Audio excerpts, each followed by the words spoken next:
ꯄꯥꯕꯨꯡ ꯃꯥꯒꯨꯝꯅ ꯃꯔꯩꯕꯥꯛ ꯅꯤꯡꯕ ꯑꯇꯩ ꯂꯩꯔꯤꯕ꯭ꯔꯥ? ꯑꯃꯅꯤꯗꯪꯒ ꯇꯥꯛꯄꯤꯈꯣ꯫ ꯃꯁꯤꯡ ꯊꯤꯉꯝꯗꯅ ꯂꯩ꯫ ꯃꯔꯩꯕꯥꯛ ꯅꯤꯡꯈꯥ ꯇꯝꯅ ꯊꯝꯅꯕ ꯑꯌꯧꯕꯤ ꯑꯋꯥꯕ ꯈꯨꯗꯣꯡꯊꯤꯕ ꯀꯌꯥ ꯃꯥꯌꯣꯡ ꯌꯥꯈꯤꯕꯗꯤ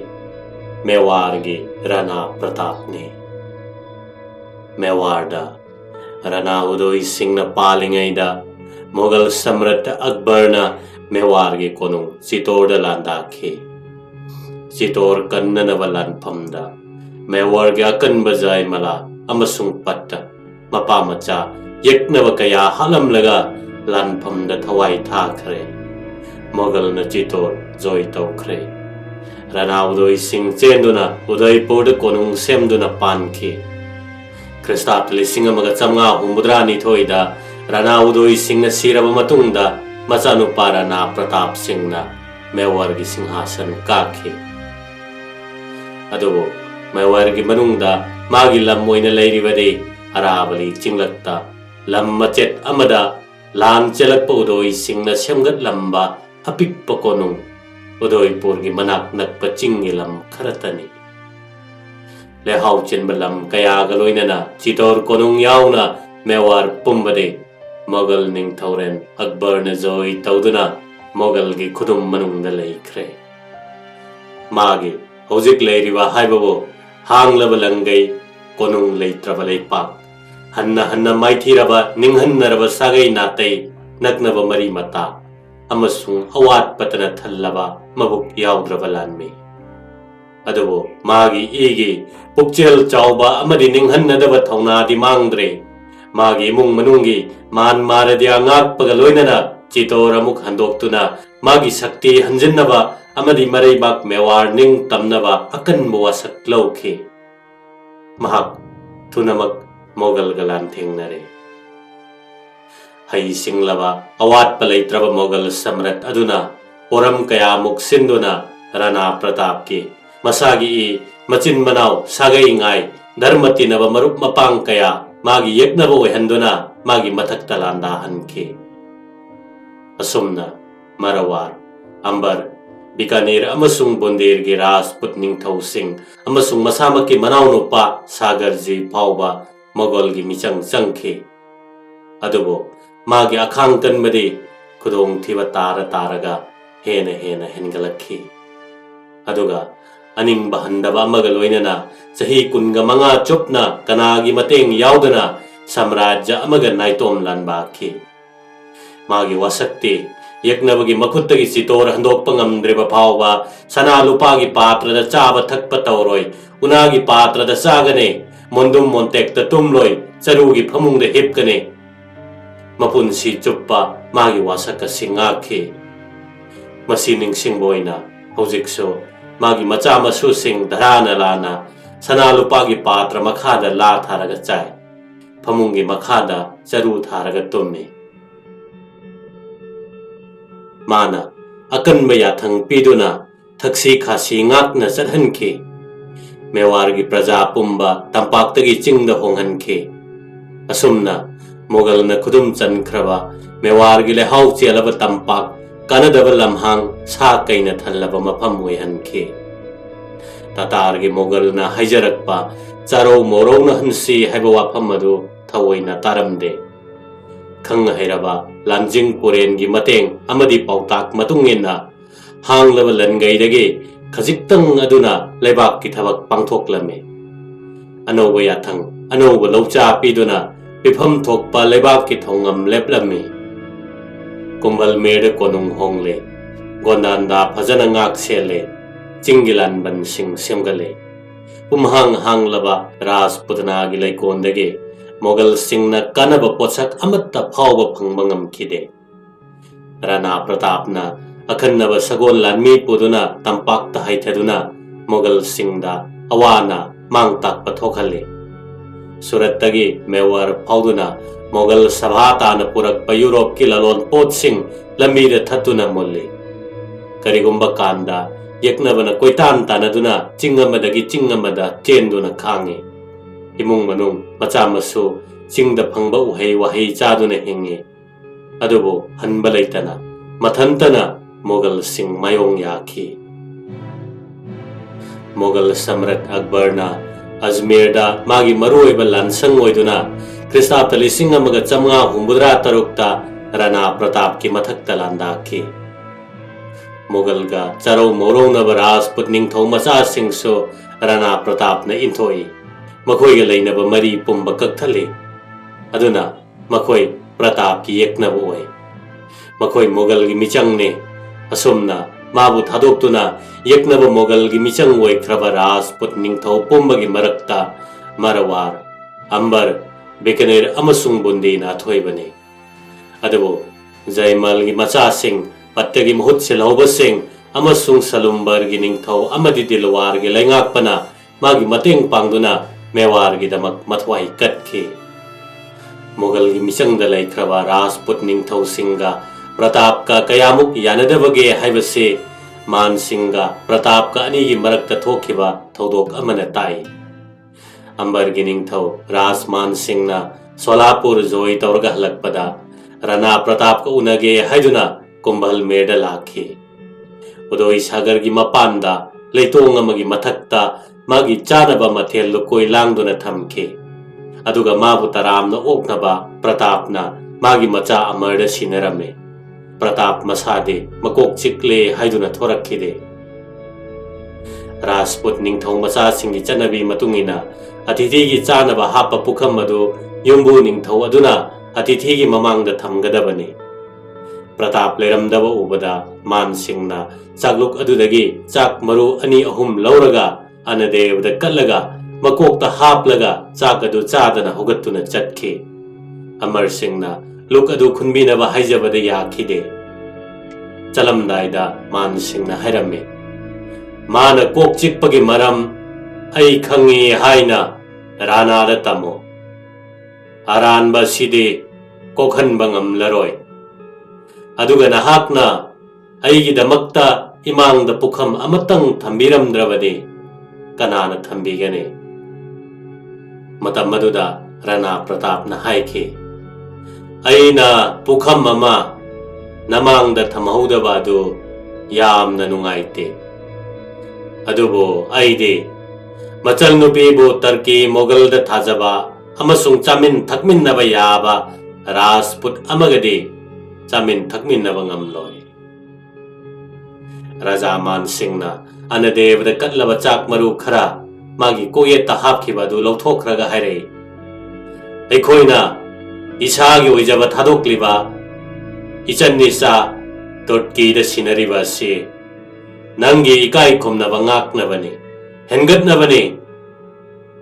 Khudong thiba marakta leiba pamlabadi leiro. Adubu leibak asidi nangi oiraroi. Aina nangi napanna sibu manghanba ngamdrabadi ai Man Singh natredana. Madu tabada Rana Pratapna haiki. Matam pumbada harauna nangi mayong yagani.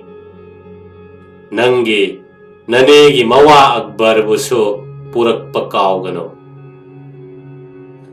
Man Singh chatkre. Magi chakluk tharamba leitong adu tawkhairaga Ganga Jol chaithoktuna sengdokhi. Waram pumba si amatta chithadana Samrat Akbar-da tamkhi. Madu tabada haifam khangdaba sauraba Akbarna mabu manghannaba akanba lanjang chatharakhi. Kristapta 1563 Akbar-gi machanupa Jobraj Salemna Raja Man Singh amasung Sagarji-gi machanupa Islam onkraba Mahabat Khan-ga loinana Rana Pratap-gi mathakta landarakhi. Rana Pratapna magi chinggi lanban sing adu thauna pharaba Rajput lanmi rising kunithoi-ga loinana chauraba Mughal Samrajya-gi lanmi-ga lan pakhi. Tampak kilam chingkhong chingyadi Mughal lanmi sing adu athingba yaudana pandana changsilakhi. Kumbhal Mer-ga koibada mail marifurom pak chauba chinggi lamne chinglambi apakpa leite konung tamna changsinnaba chinggi lanban-gi chingkhong amasung chingdonda Rana Pratapna magi Rajput lanmi thamme. Magi bhel lanmi singna ꯂꯤꯔꯨꯡ ꯇꯦꯟ ꯄꯥꯏꯗꯨꯅ ꯆꯤꯡꯗꯣꯟꯗ ꯅꯨꯡ ꯄꯩꯈꯠꯇꯨꯅ ꯌꯦꯛꯅꯕ ꯉꯥꯏꯗꯨꯅ ꯂꯩꯈꯤ꯫ ꯔꯥꯖꯄꯨꯠ ꯀꯥꯡꯂꯨꯞ ꯑꯃꯒꯤ ꯃꯊꯪꯗ ꯑꯃꯅ ꯃꯦꯋꯥꯔꯒꯤ ꯑꯉꯥꯡꯕ ꯐꯤꯔꯥꯟ ꯄꯥꯏꯗꯨꯅ ꯂꯥꯟꯐꯝꯒꯤ ꯈꯨꯗꯣꯡ ꯊꯤꯔꯕ ꯃꯐꯝ ꯊꯤꯗꯨꯅ ꯍꯣꯠꯆꯜꯂꯤ꯫ ꯄ꯭ꯔꯇꯥꯞꯅ ꯂꯃꯟ ꯈꯨꯝꯒꯦ ꯍꯥꯏꯗꯨꯅ ꯃꯇꯝ ꯆꯪꯅ ꯃꯥꯟꯁꯤꯡꯕꯨ ꯊꯤꯈꯤ, ꯑꯗꯨꯕꯨ ꯃꯐꯝ ꯀꯗꯥꯏꯗꯁꯨ ꯃꯥꯕꯨ ꯊꯤꯕ ꯐꯪꯈꯤꯗꯦ꯫ ꯑꯗꯨꯝ ꯑꯣꯏꯅꯃꯛ ꯍꯜꯗꯤꯘꯥꯠꯀꯤ ꯆꯤꯡꯂꯛꯇ ꯄ꯭ꯔꯇꯥꯞꯅ ꯃꯨꯒꯜ ꯂꯥꯟꯃꯤ ꯃꯌꯥꯝ ꯅꯩꯈꯥꯏꯗꯨꯅ ꯖꯣꯕꯔꯥꯖ ꯁꯂꯤꯝꯒꯤ ꯃꯅꯥꯛ ꯅꯛꯅ ꯆꯪꯁꯤꯜꯂꯛꯈꯤ ꯑꯃꯁꯨꯡ ꯁꯂꯤꯝ ꯇꯝꯅ ꯇꯥ ꯂꯪꯁꯤꯟꯈꯤ꯫ ꯌꯣꯠ ꯃꯄꯥꯛꯅ ꯃꯥꯒꯤ ꯇꯥꯏꯕꯣꯠ ꯑꯗꯨ ꯉꯥꯛꯂꯝꯗ꯭ꯔꯕꯗꯤ ꯔꯥꯖꯄꯨꯠꯀꯤ ꯇꯥ ꯑꯗꯨꯅ ꯃꯥꯕꯨ ꯁꯣꯏꯗꯅ ꯂꯦꯡꯂꯝꯒꯅꯤ꯫ ꯃꯨꯒꯜ ꯂꯥꯟꯃꯤꯁꯤꯡꯅ ꯁꯂꯤꯝꯕꯨ ꯀꯟꯅꯅꯕ ꯄ꯭ꯔꯇꯥꯞꯄꯨ ꯄꯂꯣꯟ ꯅꯥꯏꯅ ꯃꯔꯣꯟ ꯀꯣꯏꯈ꯭ꯔꯦ꯫ ꯃꯥꯕꯨ ꯀꯟꯅꯅꯕ ꯍꯣꯠꯅꯕꯗ ꯃꯦꯋꯥꯔ ꯑꯊꯧꯕꯁꯤꯡꯅ ꯃꯊ꯭ꯋꯥꯏ ꯄꯥꯝꯃꯨꯗꯅ ꯂꯥꯟꯊꯦꯡꯅꯗꯨꯅ ꯃꯍꯥꯛꯄꯨ ꯌꯦꯛꯅꯕꯒꯤ ꯃꯈꯨꯠꯇꯒꯤ ꯀꯟꯈ꯭ꯔꯦ꯫ ꯔꯥꯅꯥ ꯄ꯭ꯔꯇꯥꯞꯀꯤ ꯃꯁꯥꯗ ꯃꯐꯝ 7ꯇ ꯁꯥꯊꯤꯅ ꯁꯣꯛꯂꯦ꯫ ꯃꯥꯒ ꯂꯣꯏꯅꯔꯤꯕ ꯃꯦꯋꯥꯔꯒꯤ ꯐꯤꯔꯥꯟ ꯑꯗꯨ ꯎꯕꯗ ꯌꯦꯛꯅꯕ ꯄꯨꯝꯕ ꯑꯃꯨꯛ ꯍꯟꯅ ꯍꯨꯞꯆꯤꯜꯂꯛꯂꯦ꯫ ꯍꯟꯗꯛꯇꯤ ꯃꯥꯕꯨ ꯀꯟꯕ ꯉꯝꯕꯒꯤ ꯑꯁꯥ ꯂꯩꯇ꯭ꯔꯦ꯫ ꯑꯗꯨꯕꯨ ꯃꯄꯨ ꯅꯤꯡꯂꯕ ꯃꯟ ꯀꯧꯕ ꯖꯜꯂꯒꯤ ꯂꯨꯆꯤꯡꯕ ꯑꯗꯨꯅ ꯍꯣꯠꯆꯤꯟꯈꯤꯗꯨꯅ ꯃꯦꯋꯥꯔꯒꯤ ꯐꯤꯔꯥꯟ ꯑꯗꯨ ꯄ꯭ꯔꯇꯥꯞꯇꯒꯤ ꯂꯧꯔꯒ ꯄꯥꯏꯗꯨꯅ ꯌꯦꯛꯅꯕꯁꯤꯡꯅ ꯃꯥꯕꯨ ꯃꯦꯋꯥꯔꯒꯤ ꯔꯥꯅꯥꯅꯤ ꯍꯥꯏꯅ ꯈꯟꯗꯨꯅ ꯃꯉꯣꯟꯗ ꯑꯣꯟꯁꯤꯜꯂꯤꯉꯩꯗ ꯁꯥꯊꯤꯅ ꯁꯣꯛꯂꯕ ꯅꯤꯡꯊꯧ ꯑꯗꯨ ꯃꯥꯒꯤ ꯁꯒꯣꯜ ꯆꯩꯇꯛꯅ ꯂꯥꯟꯐꯝꯗꯒꯤ ꯊꯩꯗꯣꯛꯈ꯭ꯔꯦ꯫ ꯂꯥꯟꯐꯝꯗ ꯖꯜꯂ ꯃꯊ꯭ꯋꯥꯏ ꯊꯥꯈ꯭ꯔꯦ꯫ ꯔꯥꯖꯄꯨꯠꯀꯤ ꯊꯤꯡꯉꯝꯗ꯭ꯔꯕ ꯊꯧꯅꯥ ꯃꯨꯒꯜꯒꯤ ꯌꯥꯝꯂꯕ ꯇꯣꯞ ꯒꯨꯂꯤ ꯃꯃꯥꯡꯗ ꯀꯔꯤꯁꯨ ꯀꯥꯟꯅꯈꯤꯗ꯭ꯔꯦ꯫ ꯍꯜꯗꯤꯘꯥꯠꯀꯤ ꯂꯥꯟꯐꯝꯗ ꯔꯥꯖꯄꯨꯠ 52,000ꯒꯤ ꯃꯅꯨꯡꯗ ꯁꯨꯞꯅꯇꯪꯒꯤ 9,000 ꯈꯛ ꯍꯤꯡꯍꯧꯈꯤ꯫ ꯂꯣꯏꯅꯕ ꯑꯃꯠꯇ ꯌꯥꯎꯗꯅ ꯃꯊꯟꯇ ꯃꯔꯤꯜ ꯂꯩꯔꯕ ꯆꯩꯇꯛ ꯇꯣꯡꯗꯨꯅ ꯁꯥꯊꯤꯅ ꯁꯣꯛꯂꯕ ꯔꯥꯅꯥ ꯄ꯭ꯔꯇꯥꯞ ꯂꯥꯟꯐꯝꯗꯒꯤ ꯆꯦꯟꯈꯤ꯫ ꯆꯩꯇꯛꯅ ꯃꯥꯕꯨ ꯅꯨꯃꯤꯠ ꯆꯨꯞꯄ ꯑꯃ ꯄꯨꯗꯨꯅ ꯆꯠꯂꯝꯃꯤ꯫ ꯀꯅꯥꯁꯨ ꯌꯥꯎꯗꯅ ꯃꯊꯟꯇ ꯂꯥꯟꯐꯝꯗꯒꯤ ꯆꯦꯟꯈꯤꯕꯗꯨ ꯎꯕꯗ ꯃꯨꯒꯜ ꯂꯥꯟꯃꯤꯁꯤꯡꯅ ꯃꯥꯕꯨ ꯇꯥꯟꯅꯔꯛꯈꯤ꯫ ꯈꯨꯂꯥꯏꯅ ꯁꯣꯛꯂꯕ ꯆꯩꯇꯛꯅꯤ꯫ ꯇꯥꯟꯅꯔꯛꯂꯤꯕ ꯀꯥꯡꯕꯨ ꯑꯗꯨꯅ ꯄ꯭ꯔꯇꯥꯞꯄꯨ ꯐꯪꯒꯗꯧꯔꯕꯗ ꯆꯩꯇꯛꯅ ꯆꯤꯡꯒꯤ ꯇꯨꯔꯦꯜ ꯑꯃ ꯂꯥꯟꯅ ꯆꯣꯡꯗꯨꯅ ꯃꯥꯕꯨ ꯀꯟꯈꯤ꯫ ꯆꯤꯡꯒꯤ ꯑꯀꯟꯕ ꯅꯨꯡ ꯑꯃꯗꯒꯤ ꯂꯥꯛꯄ ꯑꯔꯪꯕ ꯃꯉꯥꯜ ꯑꯃꯅ ꯃꯥꯕꯨ ꯇꯥꯟꯅꯔꯛꯂꯤꯕ ꯀꯥꯡꯕꯨ ꯑꯗꯨ ꯃꯥꯒꯤ ꯈꯨꯅꯤꯡꯃꯛꯇꯗ ꯂꯩꯔꯦ ꯍꯥꯏꯕ ꯈꯪꯈꯤ꯫ ꯃꯇꯝ ꯑꯗꯨꯗ ꯃꯥꯒꯤ ꯃꯁꯥꯒꯤ ꯃꯔꯣꯟꯗ "ꯑꯣ ꯁꯒꯣꯜ ꯍꯤꯒꯣꯛ ꯇꯣꯡꯕ" ꯍꯥꯏꯅ ꯀꯧꯔꯛꯈꯤ꯫ ꯄ꯭ꯔꯇꯥꯞꯅ ꯌꯦꯡꯊꯣꯛꯈꯤꯕꯗ ꯁꯒꯣꯜ ꯇꯣꯡꯕ ꯅꯨꯄꯥ ꯑꯃꯈꯛꯇꯪ ꯎꯈꯤ꯫ ꯃꯍꯥꯛ ꯑꯗꯨ ꯃꯥꯒꯤ ꯃꯅꯥꯎꯅꯨꯄꯥ ꯁꯛꯇꯅꯤ꯫ ꯃꯌꯥꯝꯕꯨꯡ ꯔꯥꯅꯥ ꯄ꯭ꯔꯇꯥꯞꯀ ꯅꯨꯡꯉꯥꯏꯅꯗꯕ ꯃꯔꯝ ꯑꯃꯗꯒꯤ ꯁꯛꯇ ꯃꯔꯩꯕꯥꯛ ꯃꯦꯋꯥꯔꯒꯤ ꯗꯦꯁꯗ꯭ꯔꯣꯍꯤ ꯃꯤꯔꯩꯍꯠ ꯑꯣꯏꯗꯨꯅ ꯌꯦꯛꯅꯕ ꯃꯨꯒꯜꯒꯤ ꯃꯤꯆꯪꯗ ꯂꯥꯟ ꯌꯥꯎꯈꯤ꯫ ꯍꯜꯗꯤꯘꯥꯠꯀꯤ ꯂꯥꯟꯗ ꯃꯍꯥꯛꯅ ꯑꯛꯕꯔꯒꯤ ꯂꯥꯟꯃꯤ ꯃꯔꯛꯇꯒꯤ ꯁꯒꯣꯜ ꯍꯤꯒꯣꯛ ꯑꯗꯨꯅ ꯂꯣꯏꯅꯕ ꯑꯃꯠꯇ ꯌꯥꯎꯗꯅ ꯇꯔꯛ ꯆꯦꯟꯈꯤꯕꯗꯨ ꯎꯕꯗ ꯃꯥꯒꯤ ꯄꯨꯛꯅꯤꯡ ꯈꯪꯑꯣꯟ ꯑꯣꯟꯈꯤ꯫ ꯁꯥꯎꯅꯤꯡꯕ ꯅꯨꯡꯉꯥꯏꯇꯕ ꯄꯨꯝꯅꯃꯛ ꯃꯥꯡꯈ꯭ꯔꯦ꯫ ꯅꯨꯡꯁꯤꯕꯅ ꯊꯨꯝꯍꯠꯈ꯭ꯔꯦ꯫ ꯃꯍꯥꯛꯁꯨ ꯄ꯭ꯔꯇꯥꯞꯄꯨ ꯇꯥꯟꯅꯔꯤꯕꯁꯤꯡ ꯑꯗꯨꯒꯤ ꯃꯔꯛꯇ ꯌꯥꯎꯁꯤꯟꯈꯤ꯫ ꯑꯗꯨꯒ ꯇꯥꯟꯅꯔꯤꯕ ꯃꯨꯒꯜ ꯂꯥꯟꯃꯤꯁꯤꯡ ꯑꯗꯨ ꯑꯃꯃꯝꯇ ꯑꯣꯏꯅ ꯇꯥꯅ ꯂꯦꯡꯗꯨꯅ ꯍꯥꯠꯈꯤ꯫ ꯏꯀꯣꯟ ꯀꯣꯟꯕ ꯈꯣꯔꯥꯁꯥꯅꯤ ꯃꯨꯒꯜ ꯑꯗꯨ ꯍꯥꯠꯂꯒ ꯆꯪꯁꯤꯜꯂꯛꯇꯨꯅ ꯃꯄꯨꯟꯁꯤꯒꯤ ꯑꯍꯥꯟꯕ ꯑꯣꯏꯅ ꯃꯆꯤꯟ ꯃꯅꯥꯎ ꯆꯦꯖꯦꯠ ꯀꯣꯟꯅꯈꯤ꯫ ꯃꯐꯝ ꯑꯗꯨꯗ ꯆꯩꯇꯛ ꯁꯤꯔꯦ꯫ ꯔꯥꯅꯥ ꯄ꯭ꯔꯇꯥꯞꯅ ꯆꯩꯇꯛꯀꯤ ꯁꯌꯥꯡ ꯀꯨꯞꯄ ꯐꯤꯗꯨ ꯂꯧꯊꯣꯛꯂꯒ ꯃꯅꯥꯎꯅꯨꯄꯥꯅ ꯄꯤꯕ ꯁꯒꯣꯜ ꯑꯪꯀꯔꯥ ꯑꯗꯨꯒꯤ ꯁꯌꯥꯡ ꯀꯨꯞꯅꯈꯤ꯫ ꯃꯆꯤꯟ ꯃꯅꯥꯎ ꯑꯅꯤ ꯑꯗꯨꯒꯤ ꯈꯨꯔꯨꯝ ꯈꯥꯖꯪꯅꯕꯗꯨ ꯀꯨꯏꯔꯝꯗꯦ꯫ ꯃꯊ꯭ꯋꯥꯏ ꯅꯨꯡꯉꯥꯏꯔꯕ ꯁꯛꯇꯅ ꯈꯨꯗꯣꯡꯆꯥꯕ ꯐꯪꯕꯗ ꯃꯆꯤन मनाव अनी हेक्ता पुनगनी हाइना वासक्लगा मयामबदा फागी ओइना मीना थवाई हिंगनब चेनब मतमदा कमदौबगे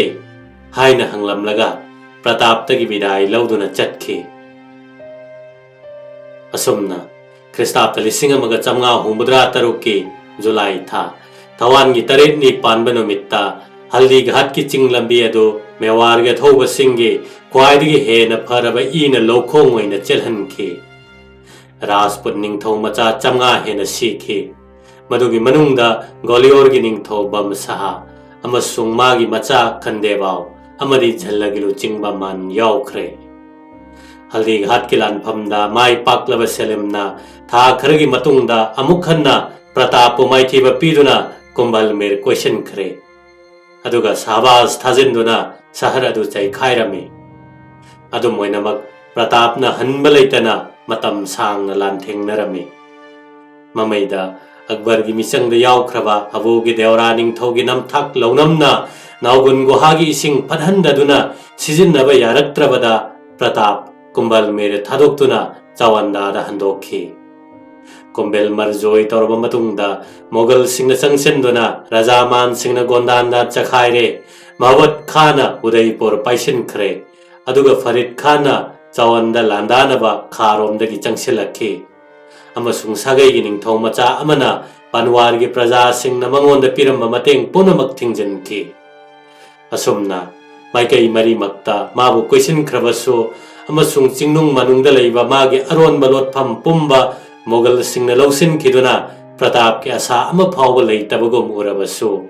ꯆꯤꯡꯒꯤ ꯂꯝꯗ ꯈꯪꯅꯕ ꯈꯨꯗꯝ ꯏꯪꯒꯤꯠ ꯀꯌꯥꯒꯤ ꯃꯇꯦꯡꯅ ꯃꯥꯒꯤ ꯂꯥꯟꯃꯤ ꯍꯦꯛ ꯍꯦꯛ ꯈꯣꯝꯖꯤꯟꯗꯨꯅ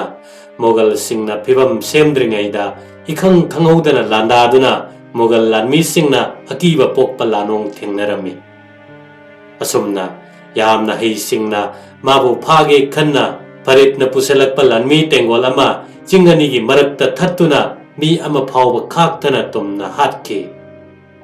ꯅꯣꯡꯖꯨ ꯊꯥꯗ ꯆꯤꯡꯒꯤ ꯇꯨꯔꯦꯜ ꯄꯨꯝꯕ ꯏꯃꯥꯏꯆꯣꯅ ꯏꯁꯤꯡ ꯆꯦꯟꯕ ꯑꯃꯗꯤ ꯃꯔꯛ ꯃꯔꯛꯇ ꯅꯣꯡ ꯀꯟꯅ ꯆꯨꯕ ꯃꯇꯝꯗ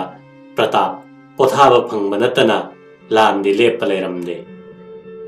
ꯅꯣꯡꯖꯨ ꯊꯥ ꯃꯇꯨꯡ ꯏꯁꯤꯡ ꯇꯨꯡꯐꯝꯗ ꯏꯁꯤꯡ ꯑꯌꯥꯝꯕ ꯆꯤꯡꯗ ꯂꯩꯕ ꯙꯥꯇꯨꯒꯤ ꯃꯆꯨꯝꯅ ꯍꯨ ꯆꯦꯜꯍꯟꯕ ꯃꯇꯝꯗ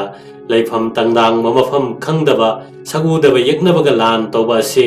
ꯃꯣꯒꯜ ꯂꯥꯟꯃꯤꯒꯤ ꯍꯩꯅꯗꯕꯤ ꯈꯝ ꯊꯦꯡꯕꯤꯅꯤ꯫ ꯑꯁꯨꯝꯅ ꯄ꯭ꯔꯇꯥꯞꯅ ꯆꯍꯤ ꯀꯌꯥ ꯂꯤꯁꯥꯡ ꯁꯤꯠꯅ ꯃꯣꯒꯜꯒ ꯂꯥꯟꯊꯦꯡꯅꯈꯤ꯫ ꯑꯗꯨꯕꯨ ꯆꯍꯤ ꯂꯣꯏꯔꯛꯄ ꯈꯨꯗꯤꯡꯒꯤ ꯃꯥꯒꯤ ꯎꯄꯥꯏꯁꯨ ꯍꯟꯊꯔꯛꯈꯤ꯫ ꯈꯨꯗꯣꯡꯊꯤꯕꯅ ꯑꯁꯨꯝ ꯍꯦꯟꯒꯠꯂꯛꯈꯤ꯫ ꯃꯥꯒꯤ ꯏꯃꯨꯡ ꯃꯅꯨꯡꯒꯤ ꯃꯤ ꯃꯆꯥ ꯃꯁꯨ ꯐꯥꯕꯤꯒꯗ꯭ꯔꯥ ꯍꯥꯏꯅ ꯃꯤ ꯄꯥꯏꯔꯝꯃꯤ꯫ ꯑꯃꯨꯛꯇꯤ ꯃꯥꯒꯤ ꯊꯥꯖꯔꯕ ꯀꯕꯥꯒꯤ ꯚꯦꯜ ꯄ꯭ꯔꯖꯥꯒꯤ ꯃꯇꯦꯡꯅ ꯃꯈꯣꯏꯕꯨ ꯐꯥꯈꯤꯒꯗꯧꯕꯗꯒꯤ ꯀꯟꯕ ꯉꯝꯈꯤ꯫ ꯚꯦꯜꯁꯤꯡ ꯑꯗꯨꯅ ꯃꯈꯣꯏꯕꯨ ꯊꯨꯃꯣꯛꯇ ꯍꯥꯞꯇꯨꯅ ꯖꯋꯥꯕꯇ ꯂꯩꯕ ꯇꯤꯟ ꯄꯦꯛꯐꯝ ꯈꯅꯤꯗ ꯂꯣꯠꯄꯤꯈꯤ꯫ ꯆꯋꯥꯟꯗꯥ ꯑꯃꯁꯨꯡ ꯖꯋꯥꯔꯥꯒꯤ ꯎꯃꯪꯗ ꯎꯗ ꯁꯥ ꯀꯩꯗꯒꯤ ꯀꯟꯅꯕ ꯅꯤꯡꯊꯧ ꯃꯆꯥ ꯃꯁꯨꯁꯤꯡꯒꯤ ꯇꯨꯝꯐꯝ ꯊꯨꯃꯣꯛ ꯀꯌꯥꯃꯔꯨꯝ ꯌꯥꯟꯗꯨꯅ ꯂꯩ꯫ ꯑꯁꯨꯛꯀꯤ ꯃꯇꯤꯛ ꯋꯥꯔꯕ ꯈꯨꯗꯣꯡ ꯊꯤꯔꯕ ꯐꯥꯎꯕꯗ ꯅꯤꯡꯊꯧꯒꯤ ꯍꯧꯅ ꯂꯣꯟꯆꯠ ꯕꯦꯚꯥꯔ ꯉꯥꯛꯅ ꯆꯠꯂꯝꯃꯤ꯫ ꯃꯗꯨꯒꯤ ꯄꯥꯎ ꯑꯔꯣꯟꯕ ꯄꯥꯎ ꯊꯤꯕ ꯃꯤꯒꯤ ꯃꯆꯤꯟꯗꯒꯤ ꯇꯥꯕꯗ ꯁꯝꯔꯠ ꯑꯛꯕꯔꯅ ꯄ꯭ꯔꯇꯥꯞꯄꯨ ꯊꯥꯒꯠꯇꯕ ꯉꯝꯂꯝꯗꯦ꯫ ꯍꯦꯟꯅ ꯍꯦꯟꯅ ꯈꯨꯗꯣꯡ ꯊꯤꯔꯒ ꯍꯦꯟꯅ ꯋꯥꯔꯒ ꯃꯊ꯭ꯋꯥꯏꯗꯒꯤ ꯍꯦꯟꯅ ꯅꯨꯡꯁꯤꯔꯕꯁꯤꯡꯅ ꯃꯥꯒꯤꯗꯃꯛ ꯃꯥꯡ ꯊꯥꯗꯨꯅ ꯁꯤꯕ ꯎꯔꯒ ꯍꯦꯟꯅ ꯊꯧꯅꯥ ꯐꯔꯛꯈꯤ꯫ ꯅꯣꯡꯃ ꯅꯣꯡꯃꯒꯤ ꯃꯥꯒꯤ ꯎꯄꯥꯏ ꯍꯟꯊꯔꯛꯄꯅ ꯆꯥꯅꯤꯡꯉꯥꯏ ꯊꯛꯅꯤꯡꯉꯥꯏ ꯂꯩꯔꯛꯇ꯭ꯔꯦ꯫ ꯆꯔꯥ ꯍꯦꯜꯂꯛꯂꯦ꯫ ꯆꯤꯡꯅꯨꯡ ꯂꯣꯠꯐꯝ ꯄꯨꯝꯕ ꯃꯥꯡꯁꯤꯜꯂꯛꯂꯦ꯫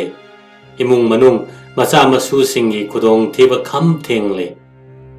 ꯌꯦꯛꯅꯕ ꯃꯣꯒꯜꯅ ꯇꯛꯁꯤꯜꯂꯛꯄꯅ ꯅꯣꯡꯃꯗꯤ ꯃꯉꯥꯔꯛ ꯍꯟꯅ ꯊꯣꯡꯂꯕ ꯆꯥꯛ ꯆꯥꯕ ꯐꯪꯗꯅ ꯍꯨꯟꯗꯣꯛꯇꯨꯅ ꯃꯇꯨ ꯃꯆꯥ ꯄꯨꯗꯨꯅ ꯆꯦꯟꯕ ꯇꯥꯈꯤ꯫ ꯆꯥꯅꯤꯡꯉꯥꯏ ꯊꯛꯅꯤꯡꯉꯥꯏ ꯂꯩꯔꯛꯇ꯭ꯔꯕ ꯆꯔꯥ ꯍꯦꯜꯂꯛꯂꯕꯗ ꯅꯣꯡꯃꯗꯤ ꯃꯥꯒꯤ ꯅꯨꯄꯤꯅ ꯅꯥꯄꯤ ꯃꯔꯨ ꯈꯔ ꯇꯛꯈꯥꯏꯔꯒ ꯁꯦꯝꯕ ꯇꯜ ꯈꯔ ꯇꯪꯈꯥꯏ ꯑꯃ ꯇꯨꯡꯒꯤ ꯆꯔꯥ ꯑꯣꯏꯅꯕ ꯈꯥꯛꯂꯒ ꯇꯪꯈꯥꯏ ꯑꯃꯗꯨꯗꯒꯤ ꯇꯜ ꯑꯃꯃꯝ ꯃꯥꯒꯤ ꯑꯉꯥꯡ ꯑꯣꯏꯔꯤꯕ ꯃꯆꯥꯁꯤꯡꯗ ꯄꯤꯔꯝꯃꯤ꯫ ꯄ꯭ꯔꯇꯥꯞꯁꯨ ꯃꯈꯣꯏꯒꯤ ꯃꯅꯥꯛꯇ ꯁꯥꯡꯗꯣꯛꯇꯨꯅ ꯃꯥꯒꯤ ꯑꯋꯥꯕ ꯈꯨꯗꯣꯡꯊꯤꯕꯒꯤ ꯃꯔꯝꯗ ꯈꯟꯗꯨꯅ ꯂꯩꯔꯝꯃꯤ꯫ ꯃꯇꯝ ꯑꯗꯨꯗ ꯃꯥꯒꯤ ꯃꯆꯥꯅꯨꯄꯤ ꯑꯗꯨ ꯈꯪꯀꯞ ꯀꯞꯄꯛꯈꯤ꯫ ꯌꯦꯡꯊꯣꯛꯈꯤꯕꯗ ꯂꯝ ꯍꯧꯗꯣꯡ ꯑꯃꯅ ꯃꯈꯨꯠꯇꯒꯤ ꯇꯜ ꯑꯗꯨ ꯂꯥꯛꯇꯨꯅ ꯆꯦꯟꯈꯤꯕ ꯎꯔꯝꯃꯤ꯫ ꯃꯗꯨ ꯎꯔꯨꯕꯗ ꯃꯥꯒꯤ ꯊꯃꯣꯏ ꯑꯗꯨ ꯈꯪꯁꯣꯟ ꯁꯣꯟꯊꯈꯤ꯫ ꯈꯥꯡꯉꯝꯗ꯭ꯔꯕ ꯑꯋꯥꯕ ꯑꯗꯨ ꯀꯣꯛꯅꯕ ꯃꯣꯒꯜꯗ ꯆꯪꯖꯔꯒꯦ ꯈꯟꯈꯤ꯫ ꯆꯤꯊꯤ ꯏꯈꯤ꯫ ꯆꯤꯊꯤ ꯑꯗꯨ ꯐꯪꯕꯗ ꯃꯈꯩ ꯂꯩꯇꯅ ꯍꯔꯥꯎꯔꯕ ꯑꯛꯕꯔꯅ ꯖꯣꯏ ꯑꯣꯏꯕꯒꯤ ꯀꯨꯝꯃꯩ ꯇꯧꯅꯕ ꯁꯤꯟꯈꯤ꯫ ꯀꯨꯝꯃꯩ ꯑꯗꯨꯗ ꯃꯥꯅ ꯇꯣꯡꯒꯗꯕ ꯗꯣꯂꯥꯏ ꯑꯗꯨꯒꯤ ꯃꯇꯨꯡ ꯏꯟꯅ ꯆꯠꯀꯗꯕ ꯔꯥꯖꯄꯨꯠ ꯅꯤꯡꯊꯧ ꯃꯆꯥ ꯄ꯭ꯔꯤꯊꯤꯕꯤꯔꯥꯖꯇ ꯆꯤꯊꯤ ꯑꯗꯨꯕꯨ ꯌꯦꯡꯍꯟꯈꯤ꯫ ꯄ꯭ꯔꯤꯊꯤꯕꯤꯔꯥꯖ ꯕꯤꯀꯥꯅꯦꯔ ꯅꯤꯡꯊꯧꯒꯤ ꯃꯅꯥꯎꯅꯤ꯫ ꯊꯧꯅꯥ ꯐꯕ ꯂꯥꯟꯃꯤꯅꯤ꯫ ꯋꯥꯉꯥꯡ ꯍꯩꯕ ꯀꯕꯤꯅꯤ꯫ ꯄꯨꯛꯆꯦꯜ ꯑꯣꯜꯍꯟꯕ ꯉꯝꯕꯅꯤ꯫ ꯃꯍꯥꯛꯇꯤ ꯄ꯭ꯔꯇꯥꯞꯄꯨ ꯅꯨꯡꯁꯤꯖꯕ ꯂꯥꯏꯒꯨꯝꯅ ꯅꯤꯡꯖꯕ ꯅꯨꯄꯥꯅꯤ꯫ ꯆꯤꯊꯤ ꯑꯗꯨ ꯎꯔꯨꯕꯗ ꯃꯊ꯭ꯋꯥꯏ ꯌꯥꯝꯅ ꯋꯥꯈꯤ꯫ ꯏꯆꯝ ꯆꯝꯅ ꯃꯍꯥꯛꯅ ꯅꯤꯡꯊꯧꯔꯦꯜ ꯑꯛꯕꯔꯗ ꯍꯪꯒꯠꯈꯤ꯫ चिठी असे राजपूत निंगथौ अदुबो मिंगचत थिहनगे हाइदुना मागी यक्नबना सेमजिन साजिंदुना इरक्प चिठीने माना इरक्प नते अइना माबु मुन्ना खंगे महाक कैदौनुंगदा नंगी सिंहासन अदु पीरगे हाइरबा फावबदा नंगोंदा चंगजरोय अहाक अइगी मी थादुना प्रताप मसामक्तगे अचुंबदो अमुक्तंग खंगजगे मदो मोगल सम्राटना यारदुना महाकना प्रतापता मरुओइना चंगजबगी वखल थादोकनबा एखे हिंदू सिंगे आशा पुंबा हिंदूदा लई अदुबो राणाना मदु लौदे प्रताप नतना अतई पुंबदे अकबरना थाक अमदा थम्मे मरमदे अखोइगी लुसिंगबा निंगथौ सिंगी थौना मांगख्रे अमसुंग अखोइगी नुपी सिंगी जत लैथ्रे अखोइगी जात असिगी कैथेलदा अकबरना फौमाई चाबने उदोइगी मचानुपा नतना अतई पुंबदे माना लैख्रे महाक्तने माना लैब ngamdreba महाकी ममलदे माना पीबा ngamबगी शक्ति वांगमदने असेंगबा राजपूतना नौरोज किदमक मसागी इज्जत थादोकद्रा अदुबो कया अमदे मसा मसागी इज्जत का कोनना सिना थोखरे खेत्रिय अमा ओइबगी मचाक पुमनमक योंथोकनरब कैथेल असिदा सितोर सुकारक्लबरा मरल मथुम पुंबदा नतना मथवाई फाव कथोक्तुना पत्तदी ममल नाइद्रब लन्न सिबु ngaktuna thamame निंगब कायबना मीबु मसागी इज्जत मंगजब अदु येंगनब कैथेल असिदा कहलक्ले असिगुमलबा मिंगचत थीरब थबक असिदगे हमेरगी मचा मसु सिंगना मसाबु कंजरी पृथ्वी पुंबना हंगले प्रतापना फंगलिबा अरोन ममतेंग असि कदाइदगिनो मी अमा ओइबगी नुपा थोकप थवाई अमसुंग मखुत्ता पाइबा थंगसांगी मतेंगतना महाकना खेत्री अमा ओइबगी नापल अदु ngaklibane मागी कैथेलदा फौमाई चारिबा महाकसे कया कुइना लैगने नोंगमदे महाक सोइदना सिरगने मतम मदुदा अखोइगी जाति असिना अखोइगी पुंमांग मांगलबा इकोक कोकलबा इरमदम असिदा थाननबा सेंगबा राजपूत मरु अदु पिबिनबा प्रतापता हाइजरगने मसिबो कन्बीनबा अमदी मदुना असेंगबा कोनसेंग ओइना इरंग लंगना पालनबा पुमनमकना प्रतापता मित्येंग थमजरी राठौरगी चिठी असिना मी लिसिंग तरागी मपांगल प्रतापता हापखे मागी पिक्थरुरबा मथवाई अदु चौखरहनखे अमसुंग नौहौनना माबु थबकता खोइजंगहनखे मोगलदा चंगजबगी वखल थादोखरे लान अदुम मखा चथरमे अदुबो चावरबा मोगल लानमीगी इचेल अदु थिंगबा ngamlaktraदुना प्रतापना मरैबाग मेवाड़ थादोक्तुना मरुभूमिगी वांगमदा सिंधु तंपाक्ता लैरुरगे सोगदोलदा कुनुंग सेमदुना यक्नबगा मागगी मरक्ता मरुभूमिना थल्लसनु हाइदुना मागी इमुंग मनुंग सिसोदिया सागैगी निंगहन्नद्रबा कल्लाथौ मेवाड़गी पुक्सेल चावरबा मेवाड़दा लैरगा मिखा पोनगदबगी सरुप मरैबाग थादोकपना फै खनबसिंगा लोइनना अरावली चिंगदगी कुमथरक्तुना मरुभूमि मचिन यौरक्ले मतम मदुदा मपा मपु हक्तक्तगे मेवाड़गी मंत्री वरक्पा राणा प्रताप की मंत्री भम सहाना मसाना पैसिनजब लन थुम पुमनमक प्रतापता कटखे सनफम मदुदे लानमी लिसिंग कुनमंगाबो चही तरानिथोई चुपना चाब थकपा तोलोप पीबा अमदी मखोइगी खुलाई पुंबा लैबा ओकनबा सनफम ओइरमे मदु हेक फंगबदा प्रताप सिंधु तंपाक चटपा तोक्तुना अरावलीदा हंजनखे लानमी खोमगतुना नौहौनना यक्नबगी मथक्ता लांदाखे महक मरुभूमि रोमदा चटख्रे हाइना थौवा सादना दरबार केम तौदुना लैरिबा साबास की मथक्ता इखंग खंगौदला लांदादुना मी अमा फाव खाक्तना लोइना हातखे चेनख्रबा लानमी सिंह अमेत ताना दुना मदुदा लैरंबा अमत्ता खाक्तना हातखे कुंबल मेदा लांदादुना अब्दुल्ला अमसुंग मागी लानमी तेंगोन तुमना हातखे मसिगी तुंगदा चिंगी लानबन कुंथ्रानी थोइसु हंदोकले चितोर नतना मेवाड़ पुंबा हंदोकपदा नतना मान सिंगी लेबाक अंबरदा लांदादुना अंबरगी मरुओइबा कैथेल मालपुर सखाइखे उदयपुर सु हंदोकले असुमना मरैबाक Mewar ning tamnaba khangamdraba awa na kaya khangduna Mughal Samraj ka lam thengnakhi chitor handok pangamdre haiduna mapun si chuppa charugi phamungda hepkhe unagi patra da chakhe Christap tali singamaga changa maribudra taretta Rana Pratap nongakhi Pabung Rana Pratap se thongna phaiko magumba miyama pokliba jati ado maraibak phaba magul leiba jati ni aduna Malem pumbana Rajput jati wa singtha naribani Mewar ge Rana Pratap te Aratsya purus ne Maraibak ningba mi pumbagi pidam na famne Aina abokta haiki Rom leibaki Maraibak ningba Horesas Amadi Maraibak ningba Mewar ge Rana Pratap ki wari asi tabada onthokna nungai khre Abokte wari asi kadai dagi tarakpage Pabung sanakhyana libu wari pumba Yambungna aikhoida muk libidana Makhatana lithabiro abo Yambungna Pabung sanakhyada hangatkhe Pabung